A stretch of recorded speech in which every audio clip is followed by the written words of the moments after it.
Now, I want to show you another work of art by Jan van Eyck. This goes under a lot of different names. I'm calling it the Arnolfini double portrait. Some people call it the Arnolfini wedding or just the Arnolfini portraits. I'm going to use this as a kind of case study to show you different ways that art historians look at works of art. I'm going to tell you about, how do we figure out what this painting means and what the limits of our studies are, in a sense. Because remember, documents do not always survive. We don't always know what the original intention was. So how do we figure out things? Well, this is a painting which today is in the National Gallery of London. And the first thing I want you to do is just look at the picture. That would be if you're going to study a painting or any other work of art, the first thing you do is look at it. And if you are looking at the original, which of course we're just looking at a reproduction, but if you were looking at the original, you would go look at it in general. You'd go up and study it in detail. But just in general, what do you see in the picture? What do you think is going on? What's your first impressions of this? Now, since I'm recording this, I can't wait and hear what you say, but I know what people have said in the past. So let's just look at some of the things. We see a man and a woman standing, holding hands in a room with a bed. So we have to say it's a bedroom. Actually, of course, at this time period, people didn't have a whole lot of room, so sometimes they might even have a bed in what we would call the living room. But as we'll see, these people seem to be very prosperous, so I think that's fine. It's a bedroom, or it's a room with a bed in it anyway. It's a domestic interior. It's not the interior of a church or, of a granary. It's a home. And one of the things as you start to look at everything in the room, and remember, Jan van Eyck is a master of showing you what these things are.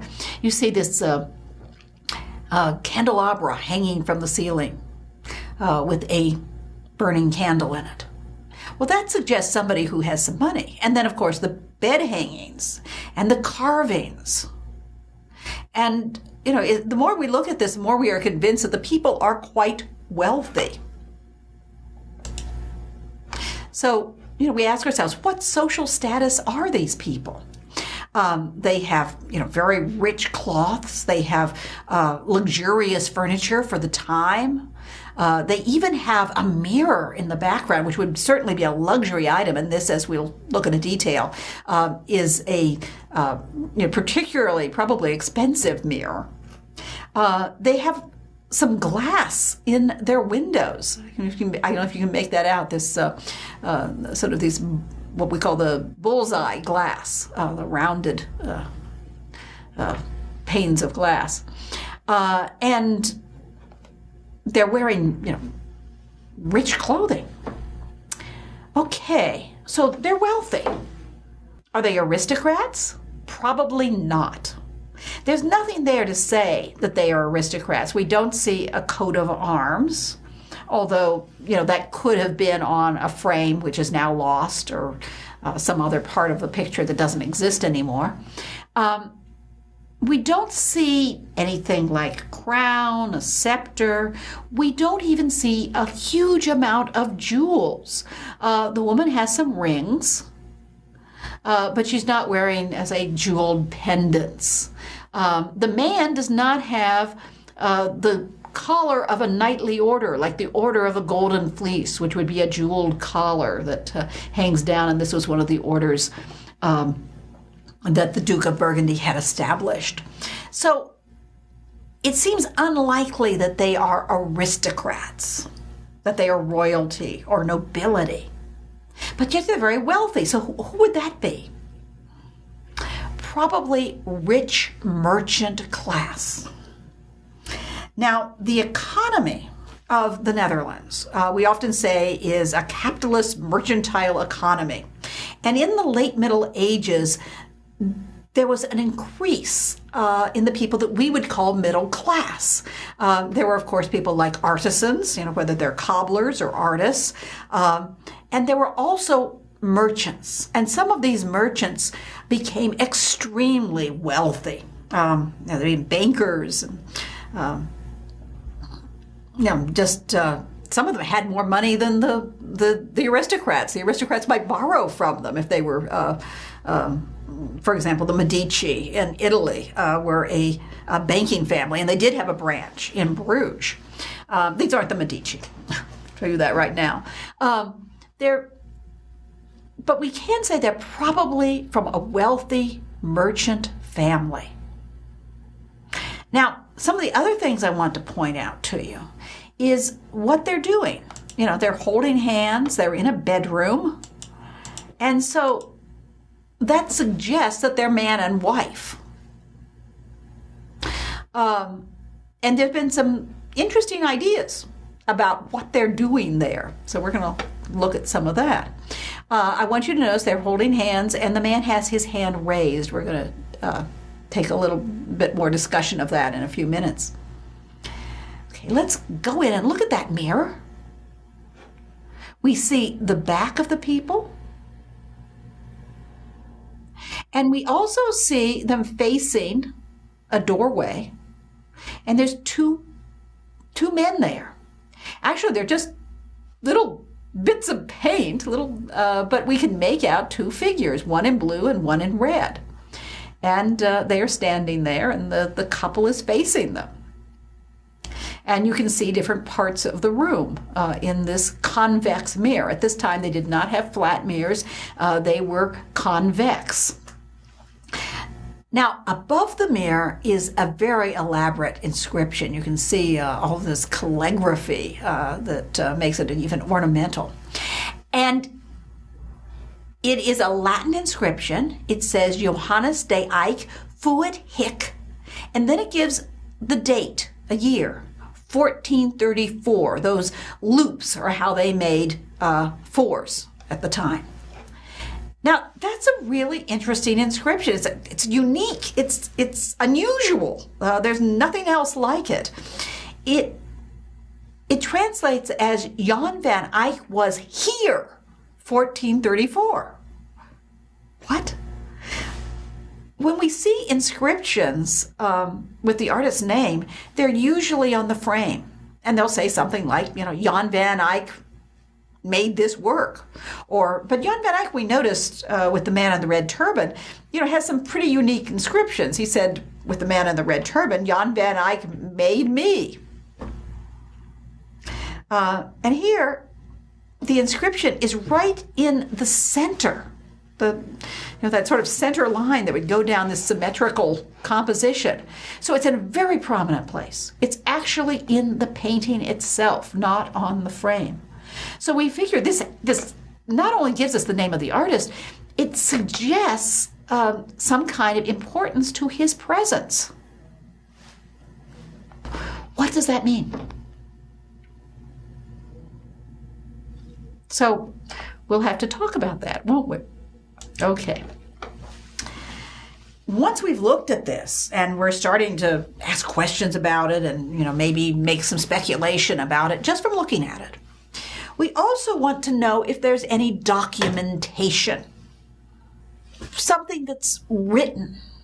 Now sometimes in more modern times you might have more information.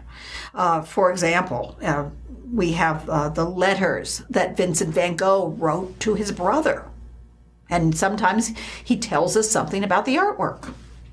Well, we don't have any letters from Jan van Eyck or anything by Jan van Eyck telling us about the artwork. So what kind of documentation do we have? In this case, we have some archival documents, but they're much later than the painting. We see the date on the painting, 1434. We know that Jan van Eyck died in 1441.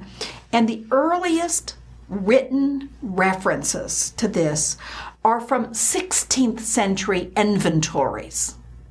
of the art collection of Margaret of Austria, who was the regent of the Netherlands. And then that's followed, her collection was inherited by her successor, her niece, Mary of Hungary. And then the collection eventually went into the collection of the King of Spain. So the earliest document we have about it is from 1516. And of course, they made inventories in subsequent years. I'm not going to list every one of them. But, what kind of information do we find from these inventories? One year, they might say one thing. Another year, then they might say another thing. They don't mention the name of the artist. But that is such an unusual painting that when they describe it, we're quite sure that that is the painting that we're looking at today. So one of the things it says is, who gave the painting to the regent? And it tells us Don Diego de Rivera, and then it says whose coat of arms, whose arms were on the shutters, gave the painting to the regent. Well, the shutters would be side panels. But we don't have those. They don't exist anymore. We know a little bit about Don Diego de Rivera. He could not be the original owner. This could not be a portrait of him because he was born so much later. He lives into the 16th century. It's possible that he acquired the painting somehow and had his coat of arms painted on the painting. We don't know if those shutters or wings that side panels that it mentions, were those original to the painting, or were they something added by the later owner, Don Diego? So that doesn't help us find out who the person is. But there is something that helps us find out who the person portrayed might be. A couple of times it mentions the name of the person depicted as Arnolfini or Arnolfini.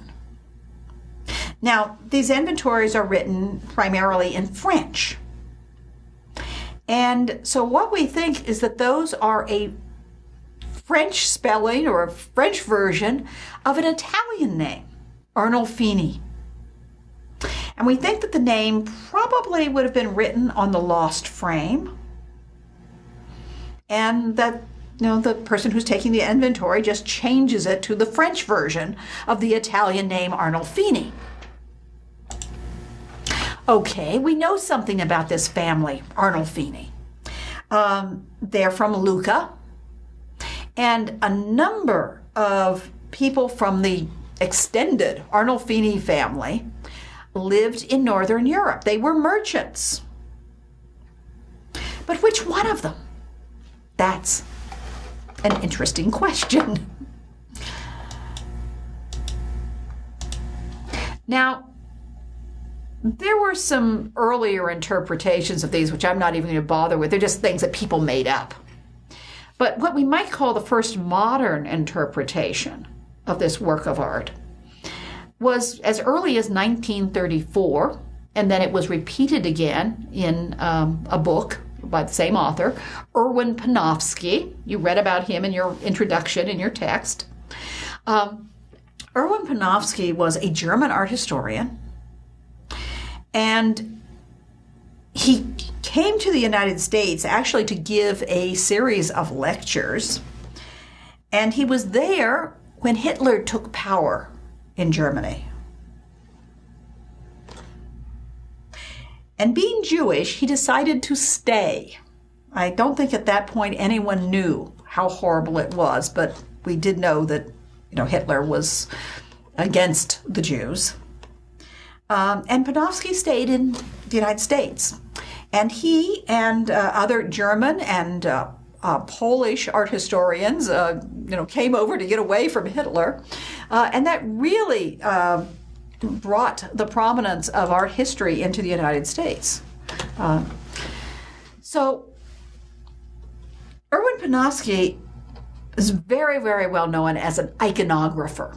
as a person who studies the meaning of these paintings, particularly in the Renaissance. And he had a very elaborate idea about what this painting was and what it meant. He thought that this was a wedding painting and that it represented the wedding of Giovanni Arnolfini, who was an Italian merchant from Lucca living in Northern Europe, and Giovanna, or the French version of her name would be Jean, we'd say Jean, Cinami, who was from another Italian family living in Paris. Now, the reason he chose Giovanni Arnolfini was because he was the most prominent member of the Arnolfini family, and eventually, not in 1434, but eventually he became the treasurer of France. So he was a merchant who really rose in court circles. Now, you'd say that there's a kind of three-part interpretation here. He thought that this would be, it's a wedding picture. It shows the groom and his wife. And he thinks that's actually the wedding, and we'll explain that in a minute. He also refers to that inscription. It says, Jan van Eyck was here. And he says, well, this means that the painter was a witness to the marriage, that, he's attesting that the marriage actually took place. Panofsky did some research into canon law of the time. This is the law of the church, and found out that in the 15th century, you did not have to have a priest to get married. Now, we would think that a marriage, by our customs, would need, a minister, a priest, or, a justice of the peace, someone to officially marry you. And we think of the wedding dress for the wife as being white, but that wasn't the custom of the time. The wedding dress would just be your very, very best clothing. It could be very beautiful. And in fact, green, which symbolizes fertility, is a good choice, essentially. So are some other colors. So what he's suggesting is that this is a marriage that did not have the priest. What canon law said, to make a valid marriage, you had to make your vows by word and deed. And Panofsky suggests that the raising of the hand, of the groom's hand, and the holding of the hands, which we do see in other pictures referring to marriages, that is, that refers to Giovanni Arnolfini taking his vow of marriage. So you have to vow that you mean marriage. You have to promise in the sight of God. And even today in the Catholic Church, if you're going to get married, your priest will probably tell you that it's not the priest marrying you. I mean, that makes it all official. But what you're really doing is taking a vow before God. And it is the vow before God that constitutes this valid marriage. Now, there were some other things you had to do. You had to have the intention of having children, and you had to consummate the marriage. Well, we've got a bed in the room. Maybe that's it. Now, Panofsky went even further. He thought that, one of the problems you could have, of course, if you have a marriage, a clandestine marriage, as they sometimes call it, but a marriage without a priest, you need to have witnesses, especially if you're wealthy people. Because otherwise, how do people know you're really married? One of you might say, yeah, we were married. The other one said, nah, we were just fooling around. We weren't really married. Who's to know? God knows, but how can you judge the intention of someone? Well, if you have witnesses, it's very important, particularly for wealthy people, because at this day and age, people did not get married in the 15th century because they fell in love. Marriages were arranged. Very often, very young women, very young, were married to older men who could support them.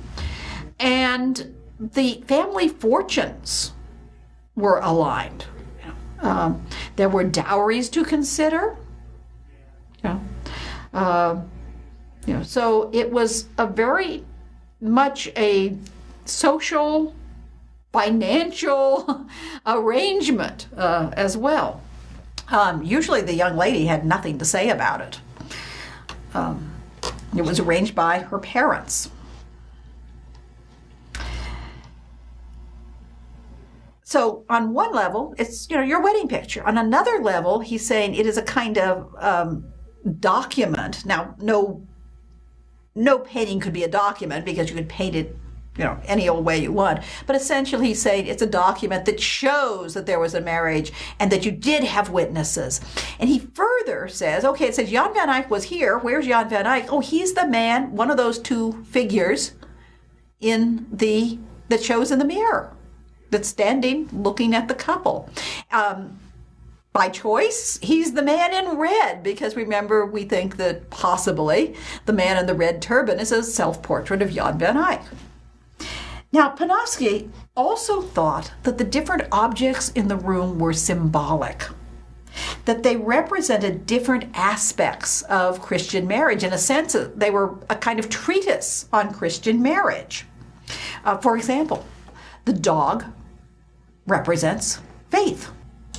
Other things, the burning candle, he said, represents the presence of God in the room.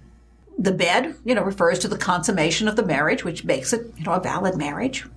And, he went on through many of the things in the room. I'm not going to do every one of them, talking about how he thought they related to this subject of marriage. One of them, of course, was the dog. Now, let's look at this dog for a minute as an example of a possible symbol. Panofsky called them disguised or hidden symbols.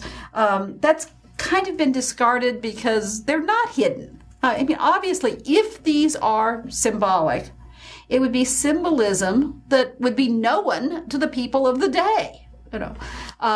So we might call them naturalistic symbols, or just these objects have a meaning beyond, this is the dog. Okay, what's the dog? The dog is a little Griffon Terrier. It's a little Belgian dog. It's a lap dog for the ladies. And he's very, very prominently placed. And Panofsky tells us that in a 16th century reference to this, it's described in literature, and the person who describes it says that the couple is being married by faith. And he says, well, when you think about that, you think of personification of faith, like, a female figure of faith. But that you don't see that. What you see is the dog. And he says the dog represents fidelity or faith. They are being married by faith, by their vows before God, but also they are vowing to be faithful to each other. Now, we often use the name Fido for dogs. They say, oh, it's Fido. And we think of that as a dog name. Well, what does Fido mean? Fido means I am faithful. And there is a long tradition of a dog representing loyalty. Anybody who has a dog knows how loyal they can be.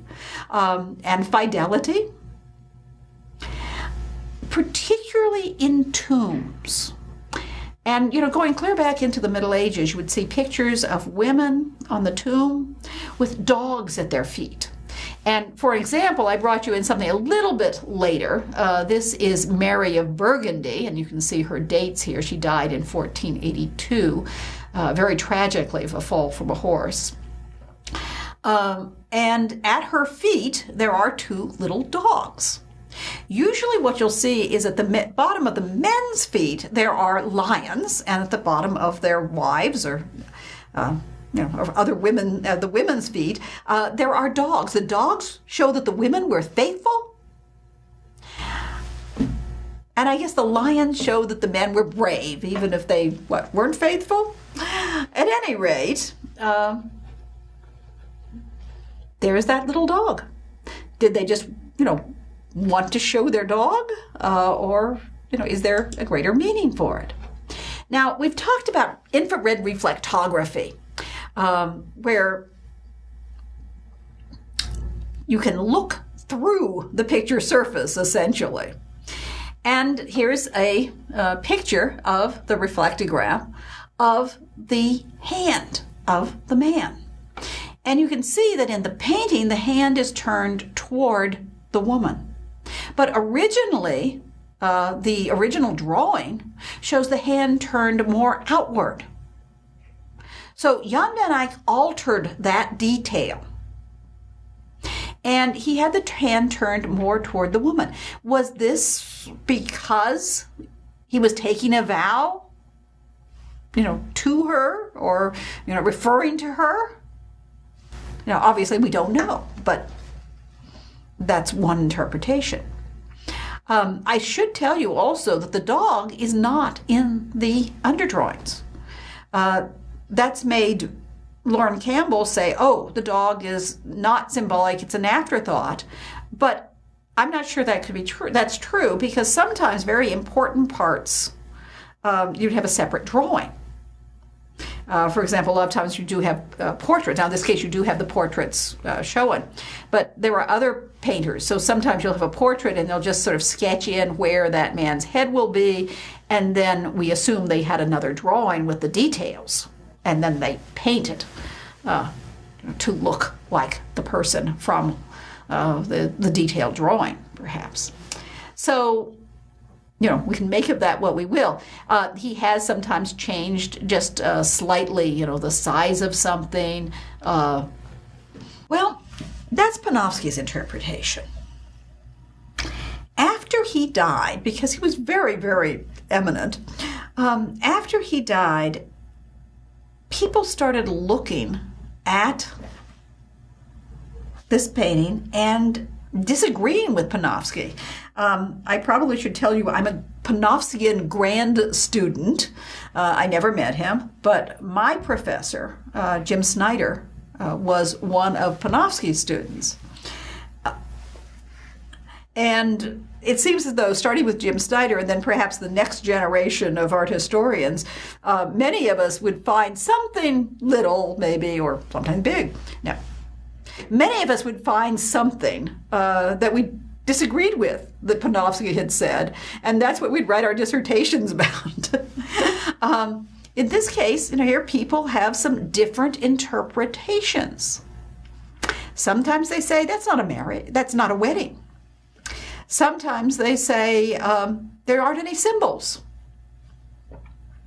So I'm going to go through some of the different interpretations of this painting and how people disagreed with that, let's say, initial interpretation by Panofsky. One of the earliest examples of an art historian disagreeing with something that Panofsky said about the Arnolfini portrait was Schaubacher. And he was a professor at Harvard, and it bothered him that the man was using his left hand to hold the woman's right hand. In most of the pictures we see of marriages, they both have both their right hands clasped. Now, a lot of us would just look at this and say, well, he's kind of trying to show the man taking his vow, and he has to vow with his right hand. And if he used his left hand, that hand would be crossing over in front of him, and, it would be awkward as far as the composition. It would block the figure of the man. So, we've just assumed that holding the left hand of the man and the right hand of the woman was a compositional choice. But Schaubacher thought maybe it meant something else. Maybe it meant that this was a morganatic marriage. Now, what's a morganatic marriage? Well, it has a sort of a slang way of saying it that's sometimes called a left-handed marriage. And there were various types, but what he was referring to was a marriage of social unequals. Instead of both being from a rich merchant family, maybe the man was from a wealthy family and the woman was from a lower class, maybe an artisan family or something like that. And So his suggestion was that this was a left-handed marriage because he's using his left hand to hold the bride's hand, that they might have been social unequals, and therefore it could not have been Giovanni Arnolfini and Janine Chinami because they were social equals. They were both from rich merchant Italian families living in Northern Europe. Now, de Hanens, who's a professor at the University of Ghent and who has studied Jan van Eyck in a great deal of detail, had a suggestion. She said, well, maybe, it's another Arnolfini. Maybe it's his brother Michael, because in the records, it mentions Michael's wife, but doesn't give a family name for her. So maybe that she didn't have a prominent family name. Maybe, she was lower class. And one of the odd things is that their children did not inherit, which, might suggest that they didn't want children of this lower class person inheriting. It's all speculation. For all we know, his wife could have been a very prominent person. We just do not know her name. But it was just, it was an idea. She mentioned it in one of her books. Okay, another idea. Bedeau thought it was a marriage, a wedding, but he didn't see anything in this room as symbolic. And he goes through every single thing and tries to find some kind of marriage ceremony or other reason for it. That these are just the furnishings of the room, and it's, it just has no symbolic value. It's the lapdog. He does mention something called the Morgengabe, or the morning gift. We might say the morning after gift. That it was a tradition for the husband to give a gift to his wife the morning after the marriage had been consummated. I guess we think of, jewelry maybe. And he suggests that it might be a very lavish gift of the entire furnishings of the room, and the little lapdog could be the gift. I don't know. But they're standing in it now, and he's thinking it's the wedding, so could it really be the morning after gift? Anyway. Next theory. Margaret Carroll, and I first heard this in a conference paper, I think it's been published since, suggested that it was not a wedding at all. She goes into some of the laws dealing with husbands and wives, and she finds out that a wife was not allowed to conduct, say, family business without the permission of her husband. But if her husband gives her that authority, she can conduct business when he's gone. For example, if somebody owes you money and they want to pay it, she could accept it. You could write him a receipt, that kind of thing. So we would call that power of attorney, I guess. That's why I put it in quotes. And so she thinks this has to do with business, that Mr. Arnolfini is granting a kind of authority, a power of attorney to his wife to conduct business in his absence, because he's often off on business and, she needs to do some of the stuff, collect debts, maybe pay things out. So why he's raising his hand is not a marriage vow, but, sort of a legal gesture. Craig Harbison at the University of Massachusetts thinks that there are no symbols in this and that it's not a wedding. What he thinks it is a display of courtly aspirations and worldly sophistication of an upwardly mobile couple. Now, I call that the yuppie interpretation. This picture for him is a display of wealth. And I have to agree with him on that part. It certainly is showing off the couple's wealth. But then he goes a little further. In a document of 1700, now think how far that was from 1434, of 1700, it says that on the frame there was a quotation from Ovid showing that the couple deceived each other. Presumably it's from Ovid's Art of Love, or Ars Amorati. And he picks up on this and decides that this is mocking fidelity. He found out something about Giovanni Arnolfini. He was not faithful to his wife. He found out that someone wrote courtly love poetry to Mrs. Arnolfini. So he thinks that means she's not faithful. I don't know that that proves she's not faithful. I think that just shows that somebody wrote poetry to her. And he says that the dog here could symbolize lust rather than fidelity.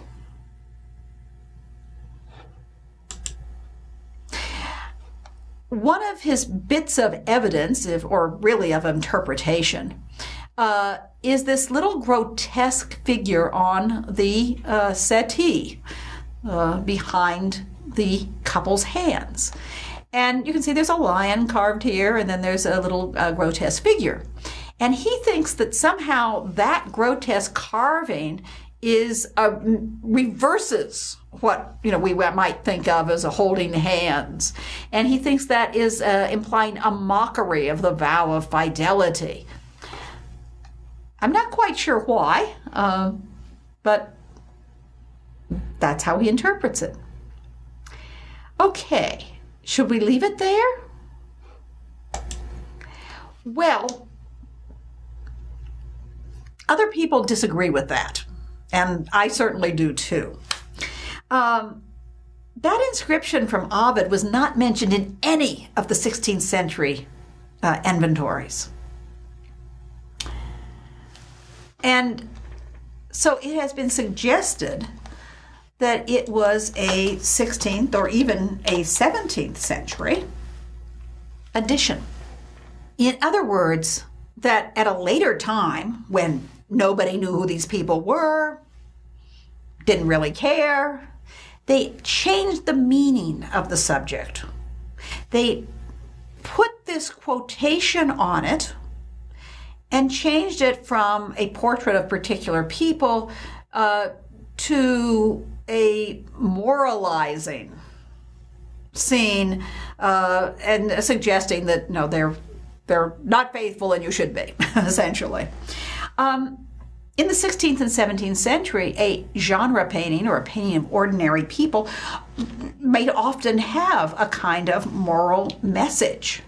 And some of them would also have archaic dress. In other words, 15th century dress in a 16th century painting, might suggest that,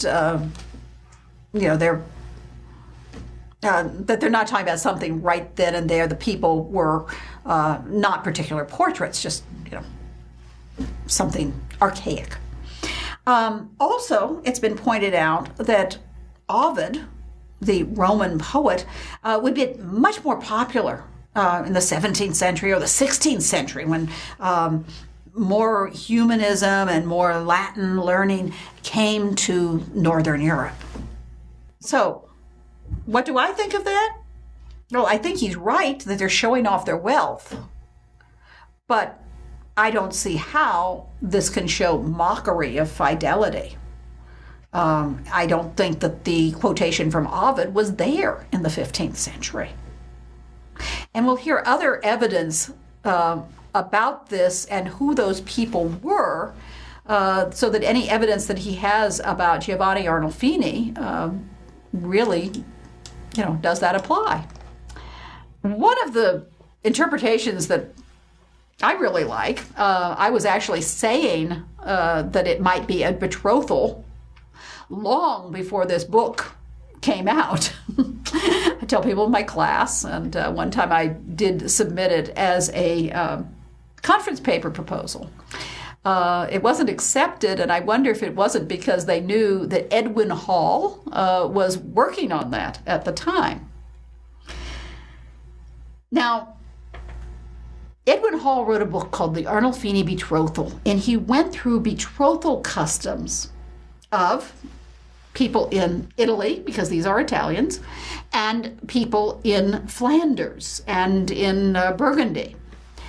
And he came up with some really interesting things. One of the things that he pointed out, that he thinks this could not be a wedding.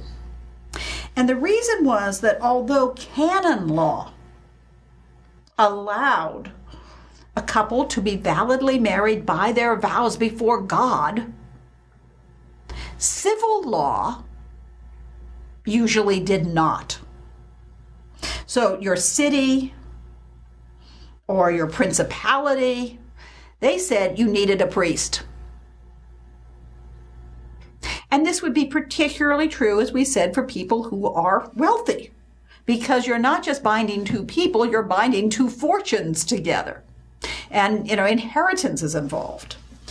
And so, he showed how this possibly could be not the actual marriage ceremony, but the betrothal, which was very serious. It wasn't something that you easily could break.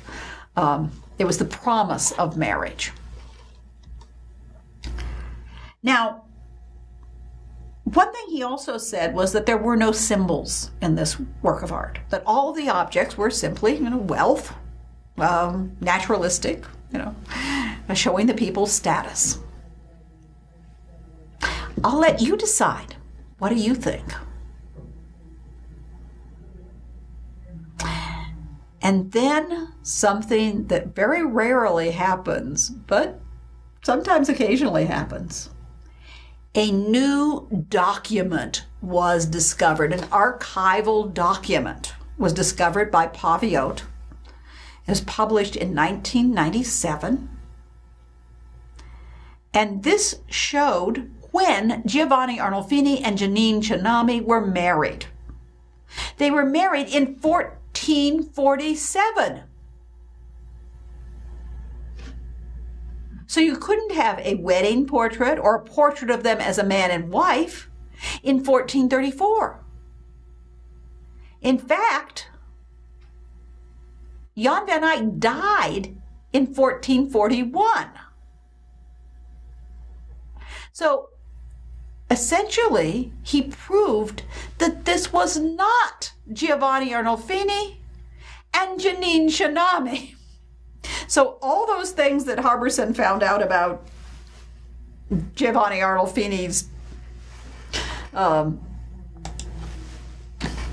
let's just say, his despicable behavior, had nothing to do with the person who's portrayed here. He could not be that man. Lorne Campbell, who's a British art historian, wrote essentially a catalog of early Netherlandish painting for the National Gallery in London. And he went into this painting in great detail. He looked at the underdrawings, and he decided that this was not a marriage, it was not a betrothal, it was no narrative. It was not an event, essentially. He says that the objects show wealth, and he does not believe that they are symbols. He doesn't really explain why the inscription of Jan van Eyck was here. I suppose one way you could interpret it is that Jan van Eyck was seeing, the actual people and was showing it as verisimilitude, so, drawing you in.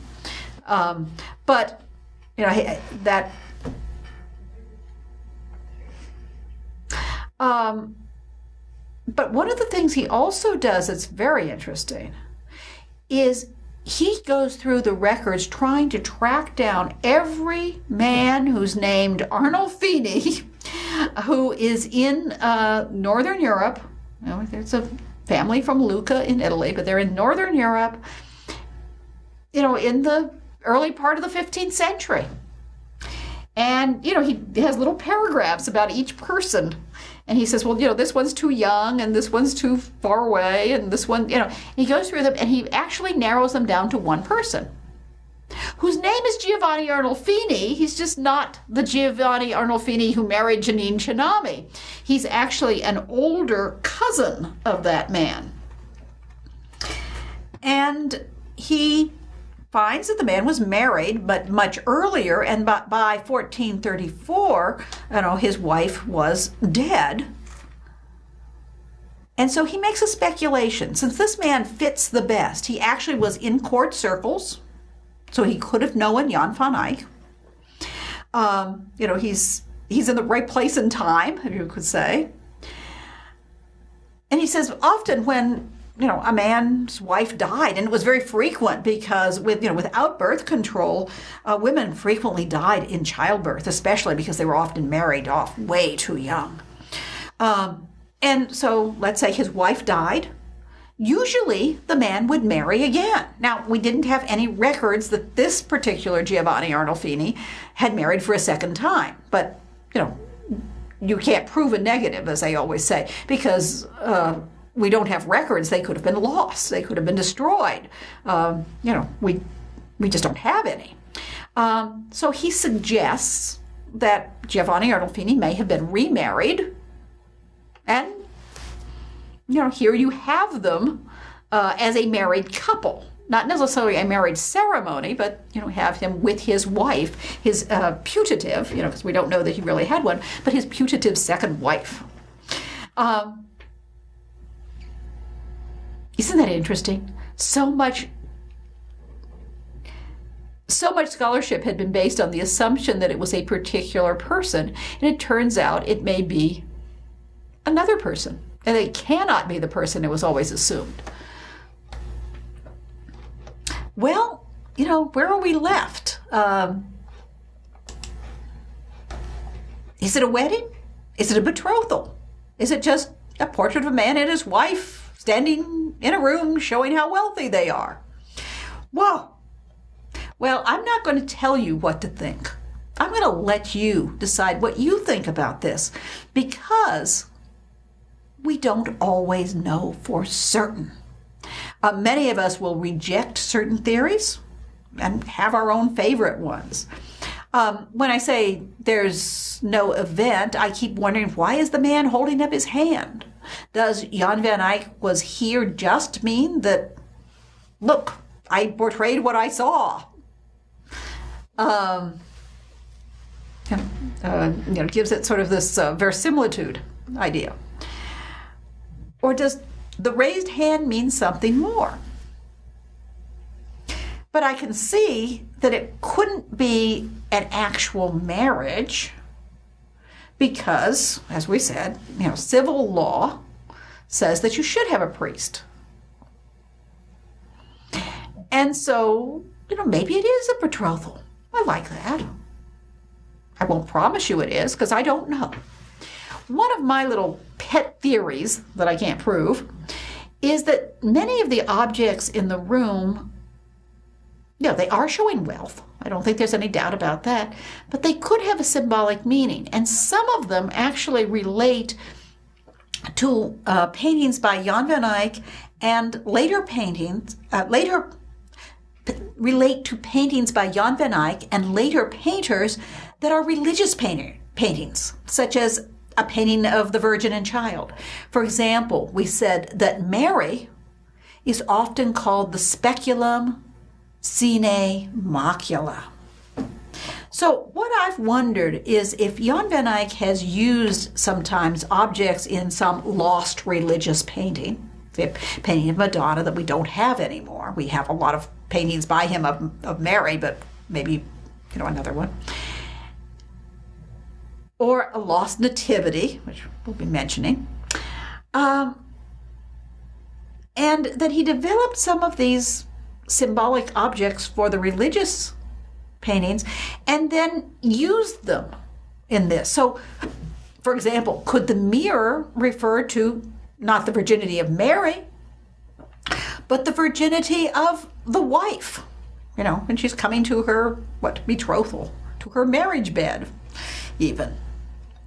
And we want to talk a little bit about those sandals, too, so I promise you that. One of the things I do agree with Harbison on is the fruit. There are oranges here, and I think they probably represent the idea of not only we're very wealthy, we can afford oranges, but also the idea of fertility. We'll be mentioning that later. You could probably leave that bit about the oranges out right now, because we'll come into that later. So, with all of this, what I want you to do is ask yourself some questions. They may not have absolute answers, but what I'm getting at here is, what does this mean? How do we know what art meant in its own time? Well, one of the things we have to do is study the historical period. We have to, in this case, most people agree that this is a man and his wife, and so people have gone out and studied things like, what was a valid Christian marriage? What was the civil law of the time? What were the marriage customs? And then, I hope this is obvious to you, do scholars, and here we're talking about art historians, but certainly there's other scholars in other fields, do they always agree?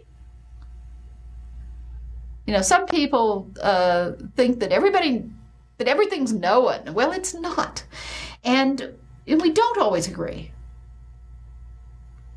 Does scholarly interpretation change with new ideas and evidence? Yes.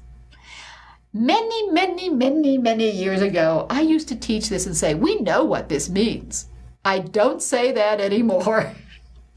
But even things like discovering a new document, or someone looking at a picture and coming up with a different interpretation, even if you disagree with that, you have to consider what the person said and find, why do I disagree? Are my reasons more valid than that person's interpretation? And then something else. You're going to read a lot of textbooks as college students. And there is a strong tendency for students to read a textbook and say, the book says, as though that's all truth. I once had a student that tried to say that he only needed to read the textbook for his term paper because it was the amalgamation of all knowledge about the work of art. I said, that's absolutely not true. There's a couple of kinds of textbooks. Some are written by an individual, and they will often give you their interpretations. And some of them, which are very good, will explain exactly why. There's other textbooks that are, some say, written by committee, or have other input, where the person who's writing them tries to amalgamate a lot of different ideas. Sometimes a new article has come out just before the book is written, and they put that one in. In fact, when you read what your textbook says about the Arnolfini double portrait, when I first read it, I was just amazed, because I would go through every line and clause and say, well, that's from that article, that's from that article. And they were articles that disagreed with each other, but your textbook made them sound like they were in agreement. So be aware that textbooks, do not have all truth. You always want to check out sources and see why people are saying what they're saying. And then there's another question, are all opinions equally valid? A lot of times we say, well, you're entitled to your own opinion. You are entitled to your own opinion, but that doesn't make your opinion as valid as somebody else's. If you just say, well, I made it up and I think so, and I'm going to believe it, even if there aren't any facts. I've actually heard people say that, not about the Arnolfini wedding, but Arnolfini double. I've actually heard people say that, not about this painting, but about politics. Like, I'm going to have my opinion no matter what the facts are. It's like, what? So, obviously, if someone has, facts behind them, for example, that document that says that Giovanni Arnolfini and Janine Cianami were married in 1447, so this cannot be that particular couple, well, that opinion is more valid than interpretations that were made before that was known. And I want you to think about this, about how do we know things, and how do we decide what is most likely. And when we get new evidence, do we change our minds? Think about that almost as a life lesson. Can you apply this to other things in life? I mentioned politics. That's one thing, but just all sorts of things. So what I'm hoping is you're not thinking that this is only about art history, but that when you learn things, you should be trying to be aware of whether it's something that is an interpretation, something that is absolutely proven. We actually have some facts about it. And consider those things. Okay, shall we talk a little bit more about this painting? One of the things I'm sure that many of you were saying, well, is that woman pregnant? Her area of her womb or her abdomen, looks very, very large. And, you wanted me to talk about that, didn't you? So let's take a look at that. Well, my answer to that is not necessarily. And I'm going to give you some evidence that shows she doesn't have to be pregnant, and some evidence that you could interpret as her being pregnant, or maybe not. So let's look at a little bit more about this. This figure here in blue is from another painting by Jan van Eyck. It's Madonna and Child. It's in the museum in Dresden. And in the side panel, one of them has a picture, which you see here, of St. Catherine of Alexandria. Now, you might notice she's in almost the same pose as Mrs. Arnolfini. She's got her fabric of her dress, bunched up over her abdomen. In this case, she's holding a book there, and her other hand is holding a sword, which is the instrument of her martyrdom. Her head was cut off. It looks like Jan van Eyck used the same pattern, as we'd say, or the same model. That he had this drawing that he'd used years before for Mrs. Arnolfini, and he reuses it with some changes in costume and hairdo and whatever, and attributes, to create this virgin saint, St. Catherine of Alexandria. Well, by definition, virgin saints are not pregnant. That would be blasphemous. So I'm quite certain that Jan van Eyck is not implying that all of this fabric over the abdomen of St. Catherine implies pregnancy. We know Catherine cannot be pregnant. And so let's think about that for a minute. What is Mrs. Arnolfini wearing? Well, people would have, of course, many garments. She would have an undergarment, which doesn't show, some kind of chemise. And then you can see she's got this underdress. You can see the sleeves and just a little bit of the skirt where the green dress is pulled up. The dress seems to have some white fur, rabbit fur maybe? Doesn't look like ermine. Doesn't have ermine tails on it. And that would be something royalty would have. But she has this white fur. And this underdress, the blue one, is crushed velvet. When you look at the actual work or at a very close detail, you can see that. With Jan van Eyck, you can tell what fabric this is. The overdress, this beautiful green, has just yards and yards. It's just copious amounts of fabric. Once again, these people are very wealthy. And the fabric has been pulled up over her abdomen, over her stomach, and so you would have layers and layers of fabric. That's what's making it look so large. Okay, that's point one. The other point is, what was the fashionable figure in the Netherlands in the 15th century? The fashionable figure for a woman had a rounded abdomen there are descriptions of nude figures where they're talking about the small, round, hard breasts and the beautiful, swelling abdomen, stomach, and a very sexy lady there. You can see it in other pictures as well. And so I brought you in a detail from the Très Riches Urs by the Limbourg brothers. Now this is much earlier. But it also will show you a nude figure of Eve. Now, this is Eve in the Garden of Eden. And you can see that she's standing here with a fairly large abdomen. And when she's standing up straight, her back is arched. So it pushes out her stomach. And that would be the fashionable stance because, the swelling abdomen was considered to be very, very beautiful. And very, very feminine.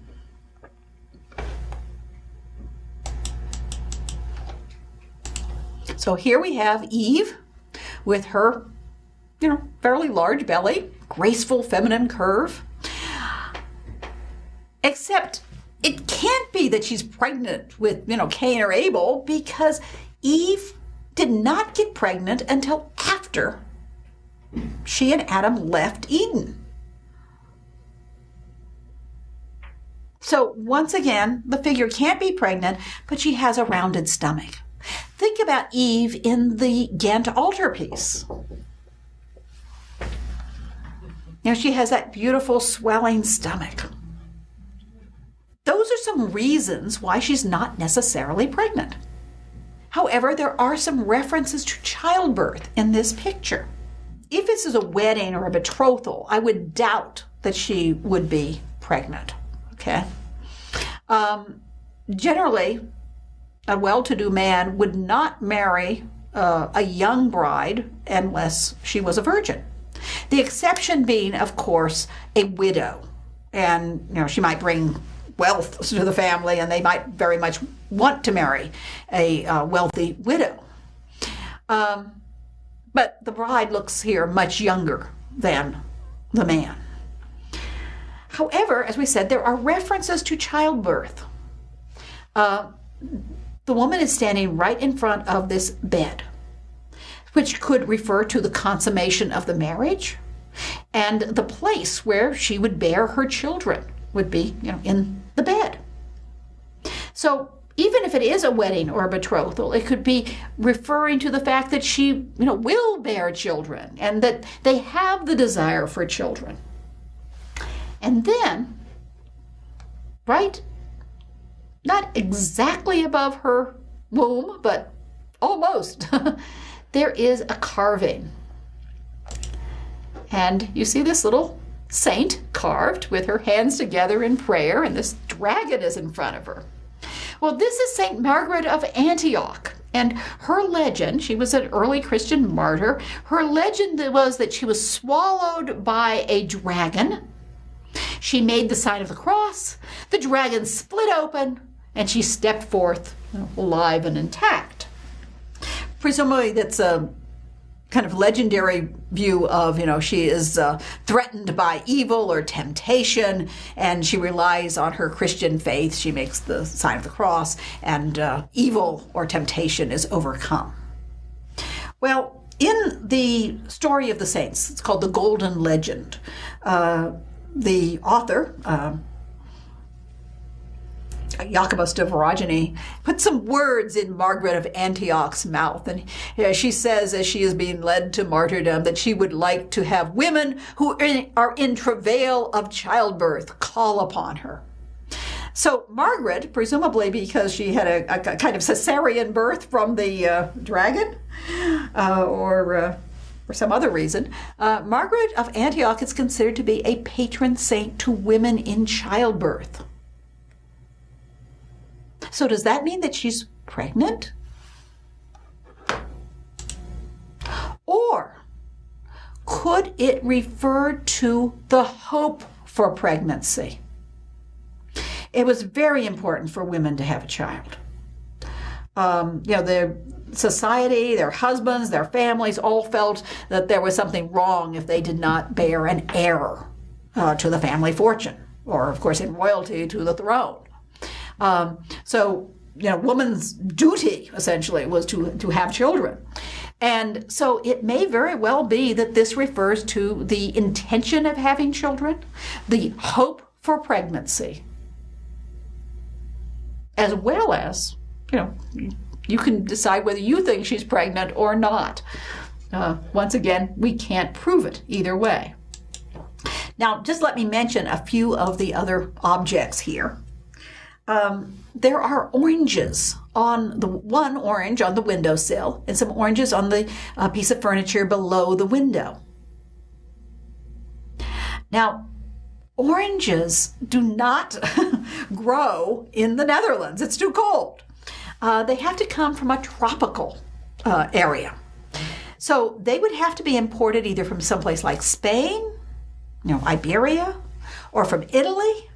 And once again, of course, Jan van Eyck, would have been in Iberia, in Spain and Portugal, and might have seen oranges, but he also could have seen them as import items because they were luxury items. They certainly are one of the indicators of wealth in this painting. Also, they are fruit. And fruit is often seen as a symbol of fertility or fruitfulness. I've been saying this for many, many years in my classroom lectures, and Craig Harbison, and I definitely agree with him on this, also pointed them out as a symbol of fertility or fruitfulness. And you will remember that the valid Christian marriage would require the hope for having children. The marriage wasn't invalidated if you didn't have children, but you were supposed to have the intention of having children. Okay, some of you probably want to know, what were those footgear on the floor? And they're in an awful prominent place. As you look at these, you can see that they are worn, they're flecked. They're not brand new and pristine. They're not sort of luxury, item to show your wealth. These are called pattens, and essentially they're 15th century galoshes.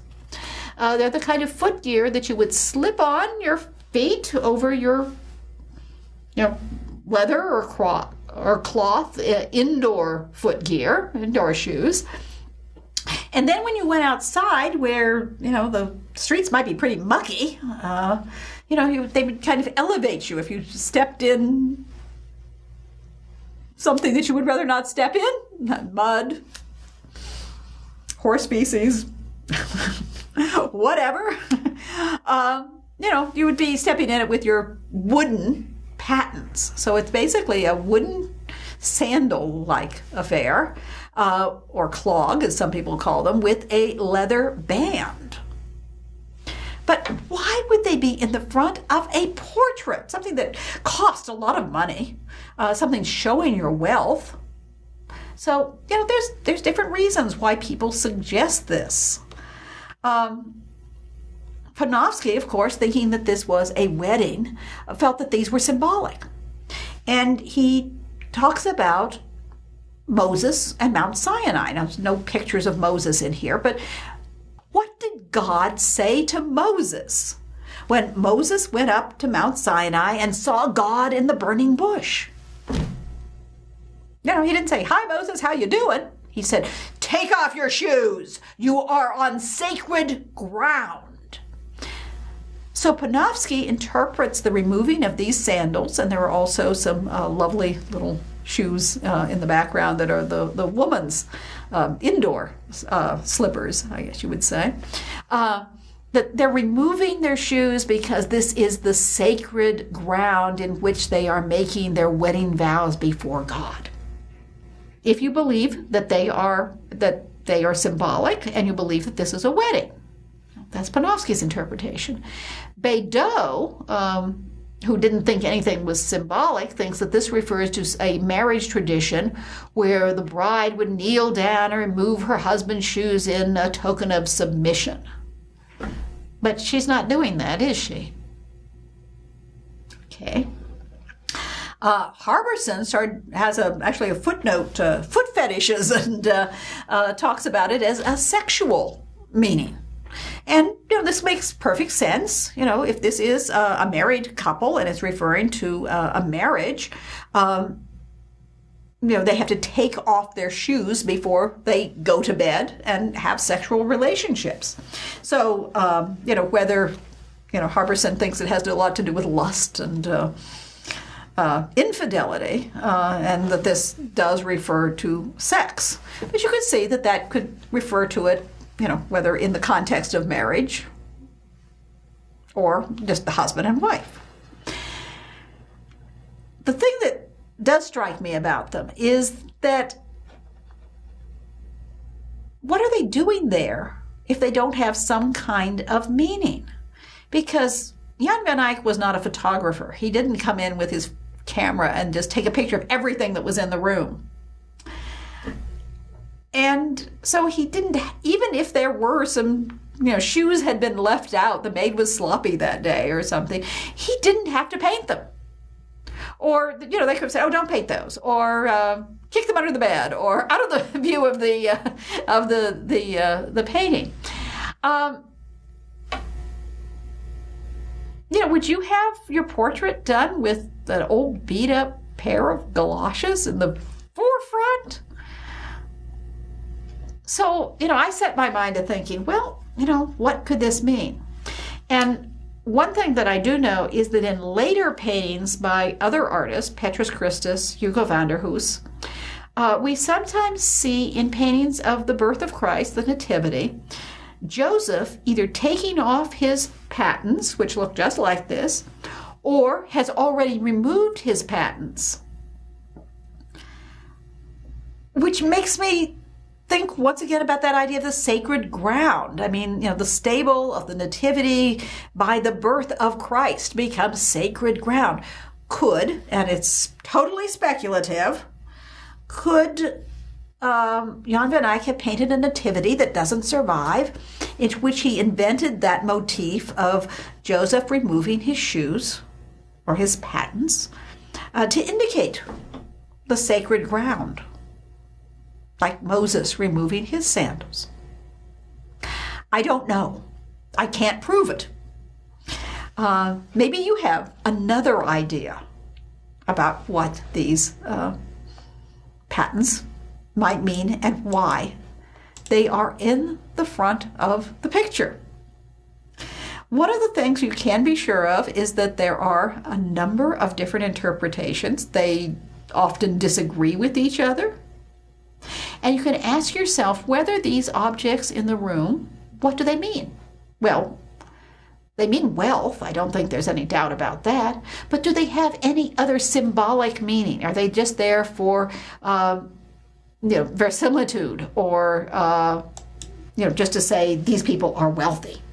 Or are they for Jan van Eyck to show off his abilities?